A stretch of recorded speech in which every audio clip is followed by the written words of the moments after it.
Lá na igreja que eu fui criado, quando o coral passava por alguma dificuldade, também se passava dificuldade,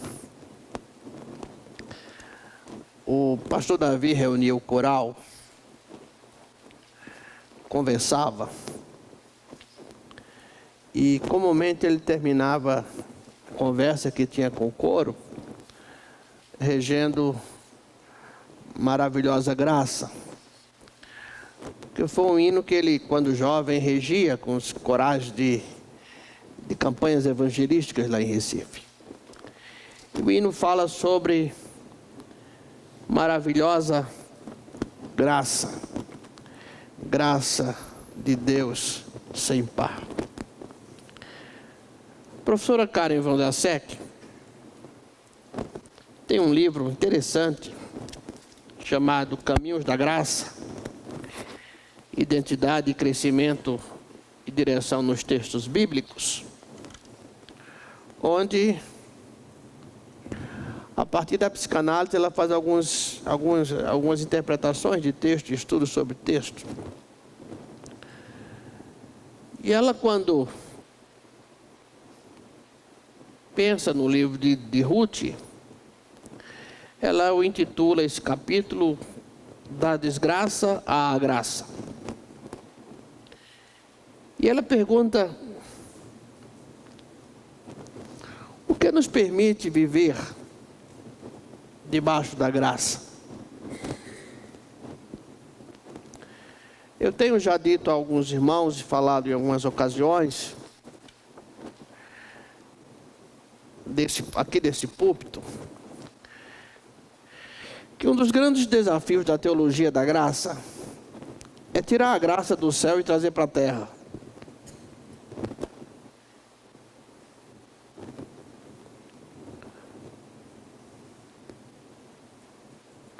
Nós reduzimos a dimensão da graça de Deus à questão da salvação. E quando pensamos em graça, pensamos sempre em salvação, e não estamos errados sobre isso. Mas a questão é que salvação, e o pastor Munguba, quando estuda também sobre perdão e graça, ele diz que nós somos criados de forma a pensar, ao reduzir a graça apenas ao aspecto da salvação, salvacionista. Mas a graça é algo que precisa, uma doutrina, um princípio, eu penso que é um ruar do Espírito de Deus, é um vislumbre da graça, do amor de Deus, para que nos leva, claro, lá em Efésios 2, à salvação, mas também ela é trazida para um estilo de vida, para um modus vivendi, para um modus operandi.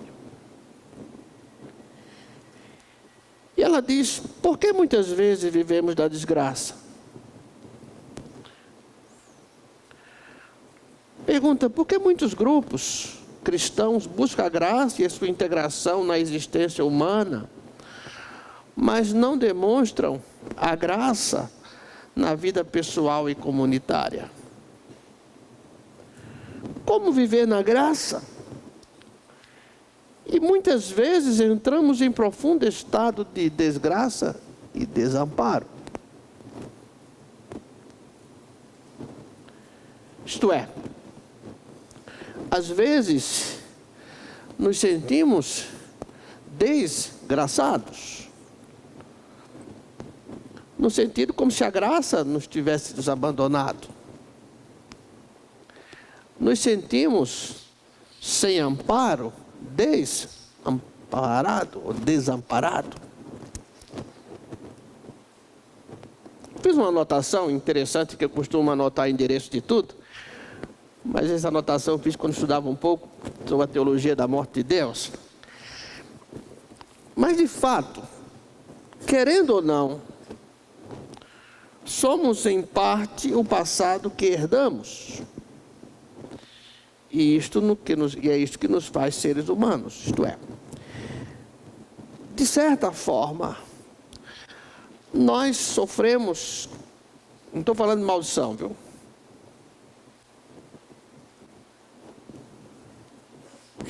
falando de maldição hereditária. Não creio nisso. Tudo foi levado na cruz. Estou falando que alguns de nós começamos a vida no primeiro degrau, enquanto alguns começam no terceiro. Que alguns não conseguem, por uma série de coisas, que não vou entrar nesse mérito, nem estar no primeiro.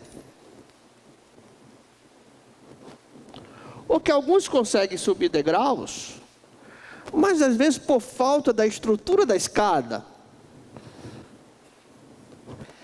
E não pense que fazer escada é algo fácil, dá trabalho para quem vai fazer cálculo. Eu lembro aqui no prédio de trás, porque aquele prédio passou desapercebido pelo engenheiro, pelo encarregado de obra da época, pelo arquiteto, ele foi locado com a frente para trás, de certa forma, não as janelas. Por isso que tivemos aquele problema na escada. E ali deu muito trabalho até chegar a um acordo e que se pudesse passar pela vistoria. Então, simplesmente, ter uma escada, do ponto de vista humano, não quer dizer que tenhamos a suficiente segurança nesta escada.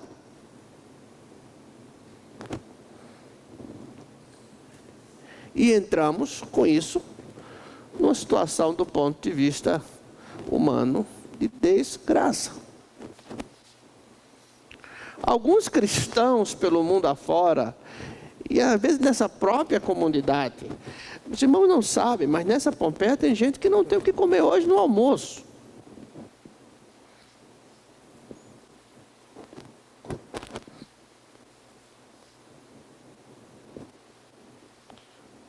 Tem gente que não tem a passagem de amanhã.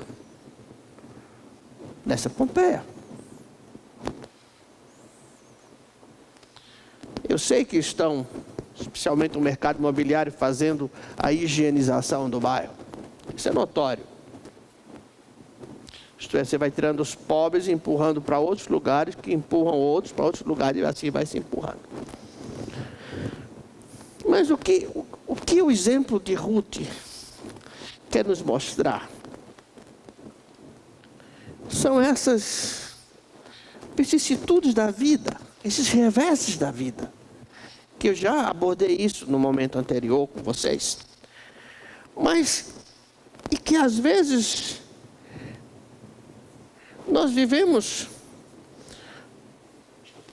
tão pressionados, às vezes por escolha, às vezes não. Às vezes pela vontade de investir na vida, às vezes pela vontade de crescer, e não há nada de errado nisso. Nós sempre tentamos, eu penso assim, que sempre tentamos oferecer aos nossos filhos um degrau a mais do que onde começamos. Da nossa história. Então hoje pensar nessa pressão, você não pode apenas individualizar essa pressão, tem que pensar nessa pressão de maneira global. Por uma série de fatores. Eu sei que tem as escolhas pessoais, às vezes a própria escolha da profissão, ou a escolha do próprio caminho de vida, mas o fato é que vivemos tão pressionados sobre essas coisas, e vivemos tão sob pressão, que não temos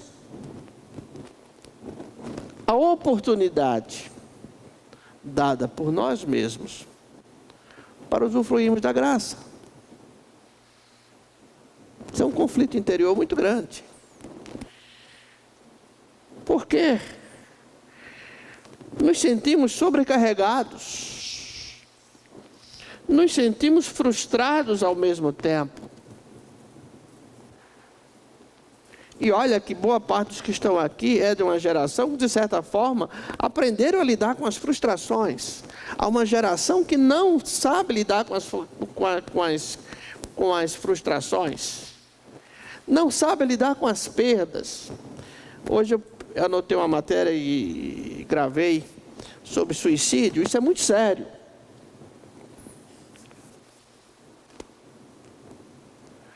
Essa questão não é tão séria que o Balneário Camboriú está repensando a saúde pública Porque quase todo dia tem.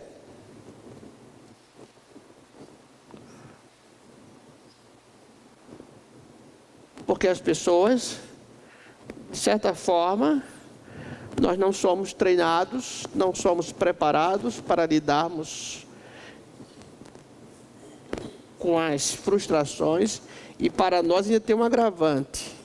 A religião pode nos induzir à culpa. Isso está acontecendo porque tem pecado no meio. E aí complica tudo.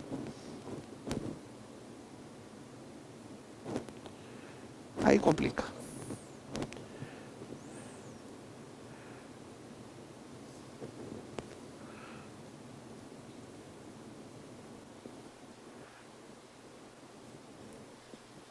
O texto diz, nós já estudamos isso, eu quero ler outra vez esse texto.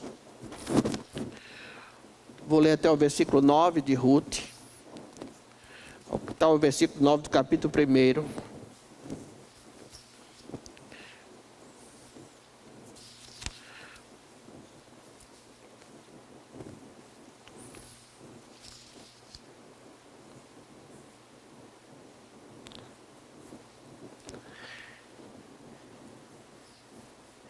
Elimeleque e Noemi, ou Noemi como chama, se fosse pelo nome tinha tudo para dar certo, não era o coitado do Jabes.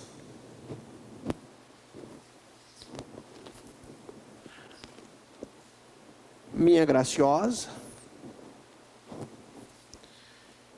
e meu Deus é rei. Então o meu nome significa meu Deus é rei. E eu casei com alguém que significa minha graciosa. Isso tinha muita força no meio hebraico, no meio dos judeus.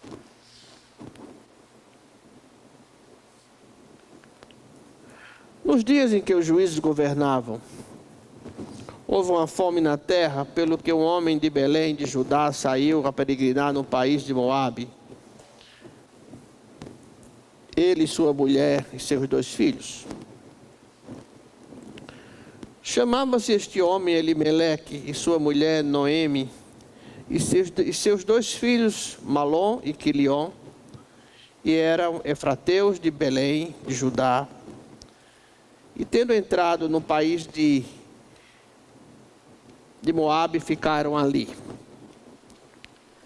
Apesar do nome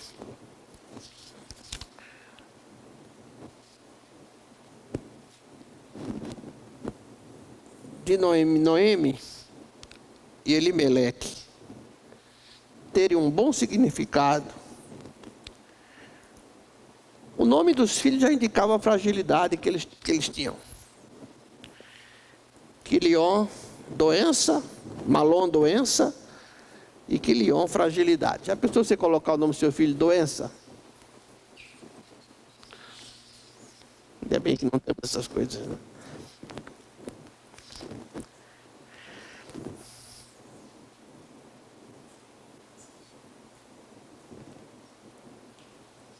Aquele nome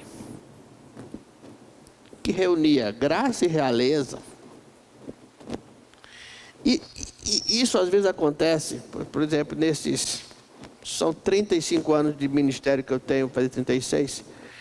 Não sei quantos casamentos ou quantas celebrações já fiz.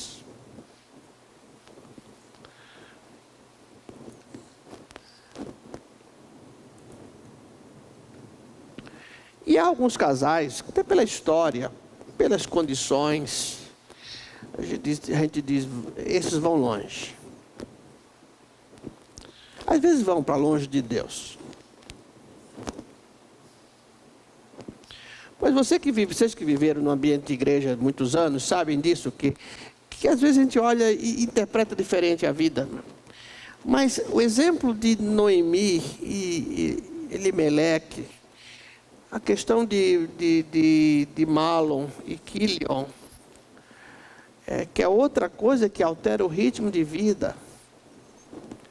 Não sei se vocês viram a reportagem das crianças que nasceram com aquela não é microcefalia, é da Zika. Micro, né? Micro. Quantos pais abandonaram? As mães ficam. Geralmente as mães ficam e os pais. Era algo que não esperavam. Isso acontece com crianças especiais. Há homens que não suportam. Tem mudado? Tem, mas o que eu quero trazer à tona é que de repente a sua vida caminha bem, você estava aqui no caso na região, e você foi obrigado a sair, né? Você foi obrigado a mudar de vida por causa de uma carência. Havia uma carência. O que há de errado em tentar a vida? Nada. Tentar a melhoria de vida? Nada. O problema é que às vezes essas carências, e algumas carências do passado, isso no casamento inclusive, atrapalham o presente. E que a mudança de ambiente externo por si só não fortalece aquilo que é interior. Então não basta simplesmente mudar de lugar diante de uma adversidade. Não basta simplesmente ter hora que você vai, põe uma roupinha melhor, põe uma maquiagem no rosto, sobe nos tamancos, né? E quem olha para você, né? Tem uns caras bons de teatro, eles sabem fazer um teatro, né? Aí você vai percebendo na vida que aqui não é tão teatro assim, né? Você tem uma máscara aqui, aqui tem outra. Mas isso acontece. Você tem que ir para a empresa, ninguém é obrigado a chorar todas as suas mágoas na empresa, até porque você não pode misturar a vida pessoal com a empresa, né? Num conceito que ainda tem, muitas. Mas o fato é, houve uma fome, foram para uma terra, lá, vocês lembram que eu falei isso outra vez, morre o marido, morre os filhos, ficam 3 mulheres.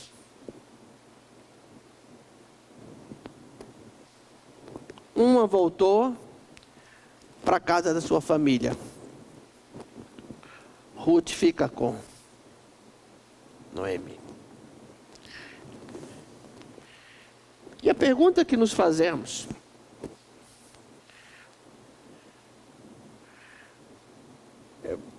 é aquela casa que eu disse que queimou o chuveiro, o liquidificador, faltou gás. Sabe quando acontece tudo?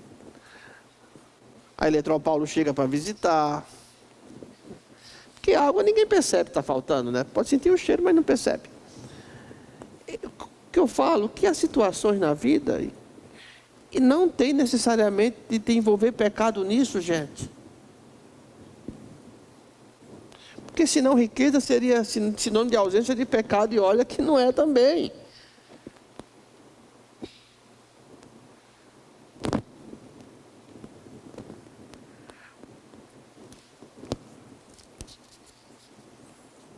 Um psiquiatra, por nome de Carlos Hernandes, ele diz que, diante de uma situação dessa, quando você começa a comparar, isso dá uma frustração muito grande, dá uma tristeza muito profunda, quando você olha, caminha 10, 20 anos, e a gente passa por isso, eu passo por isso, você passa por isso, né? Eu passo por isso em termos de ensino, na própria comunidade. Não pense que é fácil para mim.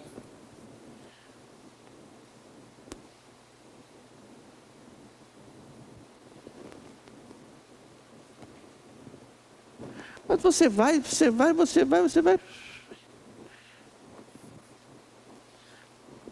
No interior, quando a gente tinha aquelas festas profanas de interior, né? Tinha, não sei se alguns sabem, tinha uma espécie de uma barquinha de madeira, onde você puxava com corda. Um puxava de um lado, puxava do outro, puxava do lado. Quanto mais fosse, você tinha aquela barca. Então, parece que a nossa vida às vezes não fica assim, né? Você pensa que agora vai tudo estabilizar, e vem um problema. Um perde o emprego, ou a mulher perde o emprego, ou o marido perde o emprego, ou veio uma enfermidade, não estava planejada. Agora que nós íamos começar a viver a vida, veio uma enfermidade, veio uma doença crônica, sei lá o quê. Então esse psiquiatra diz que somente através da leitura da Bíblia, e somente a leitura da Bíblia pode transformar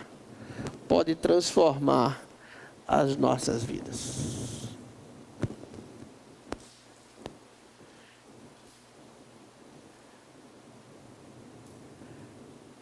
Porque ela nos coloca em xeque com a ação de Deus diante das coisas.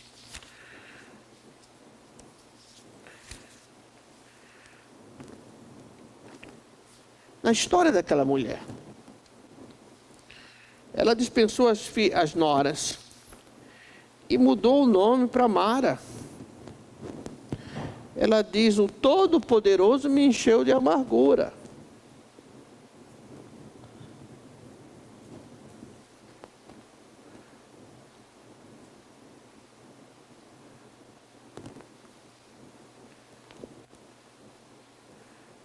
Às vezes, é para pensar. A amargura é uma escolha nossa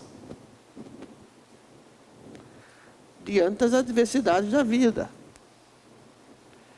E eu me lembro muito houve um óbito na igreja, na igreja.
Condição de vida satisfatória, uma casa com condições, um apartamento novo. Ele morre de um choque no chuveiro elétrico. Foi muito triste para a igreja. Muito triste para o doutor Davi também fazer aquela cerimônia. Ele que me ensinou que não se engole saliva numa situação dessa, na hora dessa, para você conseguir manter a linha e a própria comunidade. Eu me lembro que o passado Natal, o primeiro sermão dele foi que aquilo poderia representar uma melhora na interpretação da vida ou uma vida ainda mais egoísta por parte daqueles que sofrem perdas. Quando enfrentamos uma situação de desgraça em nossas vidas, de infortúnios em nossas vidas, quando estamos cheios de amargura e de desesperança, são estados momentâneos na vida, mas que alguns ficam mais tempo com elas. Então, o nosso caminho, a nossa saída, vai ser buscar na graça de Deus, e vocês vão ver que isso vai acontecer. Buscar na graça de Deus a partir da leitura. Mas o que é que nós fazemos? Olha, gente, a impressão que eu tenho, eu não cheguei à comprovação disso, mas olhando a vida de alguns, o melhor remédio para a falência, para quebra-quebra, não quebradeira, né? Não quebranto, né? Mas quebra-quebra na vida, parece que o melhor remédio é deixar de vir na igreja. Porque eu vejo que alguns fazem isso, mas eu não vejo, por outro lado, não vejo melhora. Eles pensam que estão punindo Deus, se revoltam com a igreja.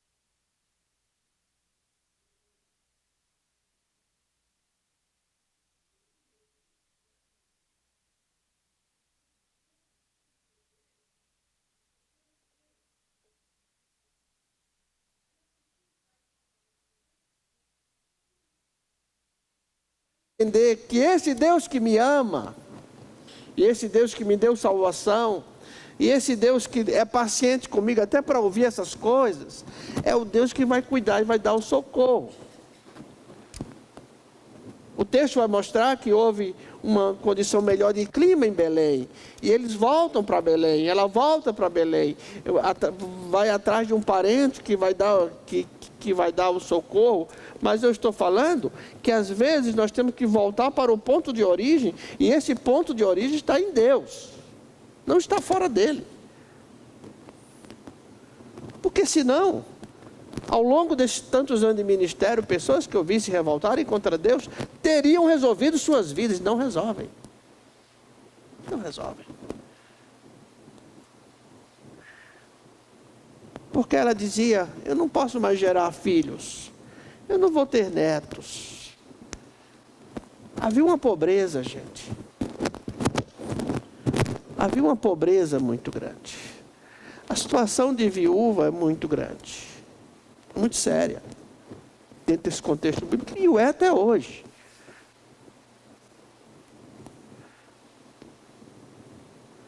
A questão é que a nossa sensibilidade precisa estar voltada para Deus. Eu sei que eu estou vivendo um momento difícil, e se eu olhar apenas humanamente para a nossa vida, para a minha vida, e com isso eu tenho uma tendência a me refugiar no passado. E passado só dá dinheiro para dono de museu, que geralmente são organizações. Desse alguém me falou, pastor, não era assim. Não era assim porque era um tempo diferente. Não era assim. Não era assim. O tempo mudou.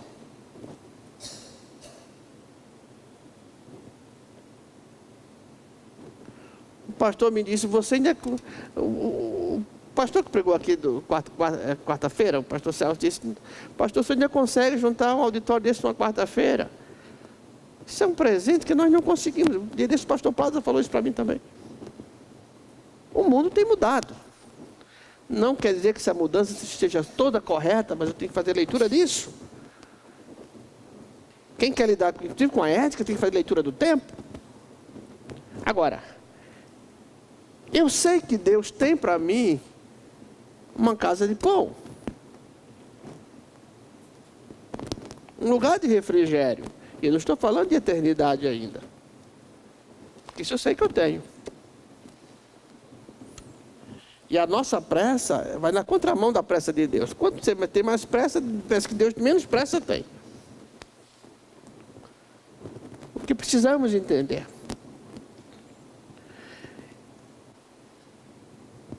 A partir da história de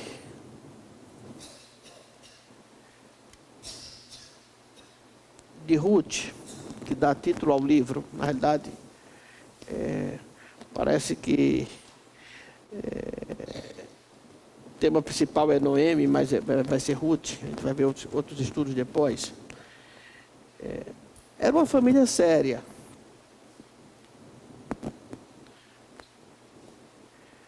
Era uma família que aconteceu, eles sofreram acusação, foram para a terra maldita, desobedeceram a Deus. Não foi nisso, não foi isso que aconteceu. Faz o que toda pessoa responsável faz. Quando estamos passando alguma privação, alguma dificuldade, vamos buscar uma oportunidade para sair disso. Lícita. Não é errado.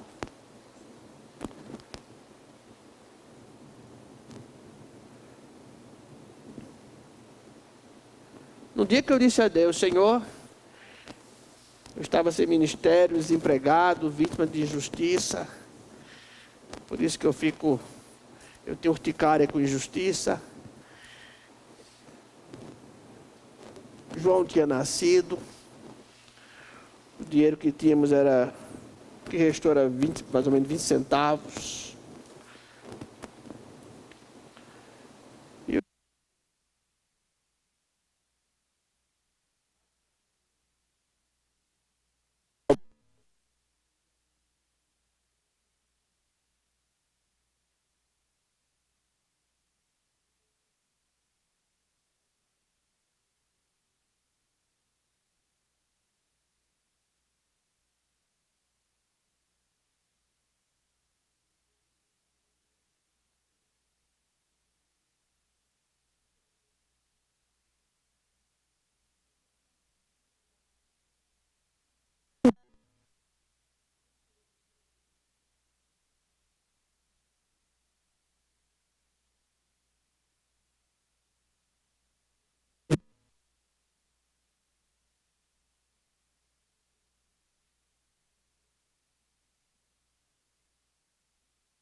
escola, vou fornecer lanche no Hospital das Clínicas, porque o refeitório estava ruim. E eu aprendi a mexer com comida com o embaixador do rei, na época do embaixador do rei. Eu disse: Senhor, tu sabes, mas eu não posso continuar assim. Eu vou esperar convite para o ministério até o dia 4 de outubro, às 24 horas, à meia-noite. A partir do dia 5, não sou mais pastor. Às 23 horas do dia 4, eu estava em Gravatá, o Djalma ligou fazendo convite para a Vila Pompeia, que era algo que eu não esperava. Eu já estava vivendo as minhas frustrações para no dia 5 começar a fornecer lanche. Não era o que eu queria, não era o que eu desejava, mas era aquilo que eu precisava. E eu digo sempre, fazer só o que quer é filosofia de riponga. A gente faz o que é necessário fazer. É nisso que rede ministerial é meio estranho. Se eu faço o que eu gosto, eu faço o que eu preciso. Se no meu ministério, eu digo para alguns, se no seu ministério você vai precisar limpar banheiro, você vai limpar banheiro. Talvez não tenha quem faça. E quem chega na sua igreja e vê o banheiro sujo, pensa que tudo é sujo. E nesse ministério você abre, fecha, faz as coisas, trabalha com música, você rege, você canta, você faz apelo, você se decide, né? Aquele Porta Estreita tem um programa que fala sobre isso. Mas o que eu quero dizer é que não há erro nisso. Agora, aquele estado aparente de desgraça que você vive, você não está alheio, você não está separado da graça. É que nós precisamos trazer a graça para o contexto de vida. Inclusive no aprendizado. O que é que Deus quer que eu aprenda? Eu não consigo enxergar. Para com essa história de achar que tudo tem pecado. Não vai melhorar nada. Ah, porque fulano é assim. Meu filho, você não tem espelho? Quem aqui merece a salvação? Eu não mereço.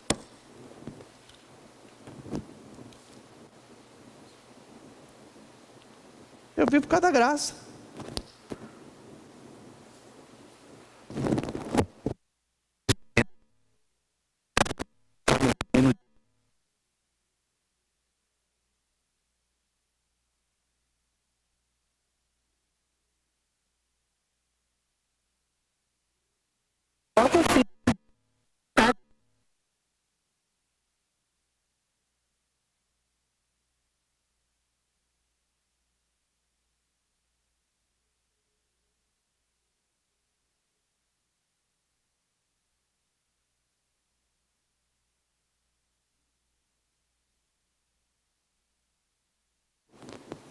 Estou falando de caixa de promessa. Caixinha de promessa. Você pode ler, desde que não seja leitura preguiçosa da Bíblia. Estou falando, dizer, Senhor, fala comigo pelas Escrituras. Deus fala, irmão. E quanto mais teimoso você for, melhor para Deus falar pelas Escrituras. Precisamos considerar isso na nossa vida e na vida das pessoas, né? Nesse aspecto, parar de achar que é castigo ou de julgar porque fulano é assim, porque fulano tem um nariz assim, porque é assim. Deus criou, Deus sabe quem Ele é. Deus é graça e amor. Deus é graça e amor, e eu sei que esse amor não vai faltar comigo.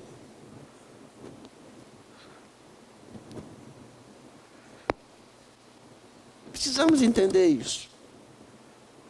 E não se coloca a garganta abaixo isso. Mas apenas nesse exemplo de Noemi. Ela volta, vocês vão ver isso depois em outra oportunidade. Deus vai cuidar, a vida começa a mudar, ela volta a ter honra, né? Ela despreza, quando chega, despreza a honra, e quem perde as coisas geralmente parece que perde a honra junto também, pelo menos a reverência e a referência, né? Mas é a graça que restaura a dignidade. É a graça que restaura a possibilidade da vida. É a graça que restaura a esperança. É a graça que restaura a possibilidade de continuar a caminhada da vida. Que Deus nos abençoe. Cantemos a primeira estrofe do hino indicado. Pode ser.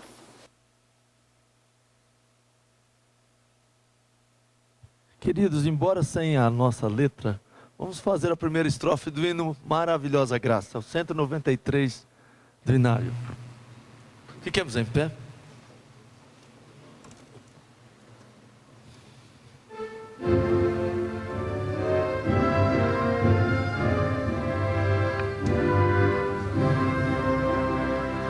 Maravilhosa graça, graça de Deus sem par, como poder cantá-la, como hei de começar? Ela me dá certeza, ela me dá certeza, vivo com firmeza, pela maravilhosa graça de Jesus. Graça, que maravilhosa graça, é imensurável e sem fim, é maravilhosa, é tão grandiosa, é suficiente para mim, é maior que a minha iniquidade, é a revelação do amor do Pai. O nome de Jesus engrandecem e a Deus louvar.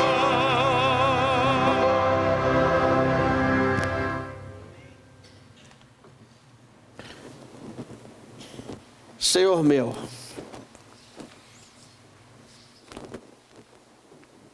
ajuda-nos para que em nossas reflexões e às vezes nossos delírios da própria humanidade possamos perceber a Tua graça em nossas vidas. E que essa graça, que é a graça de nosso Senhor e Salvador Jesus Cristo, o amor de Deus o Pai e as consolações do Espírito Santo sejam com todos nós, agora e para todos sempre. Amém. Quem quiser a carta, pega com o irmão Fernando, tá bom?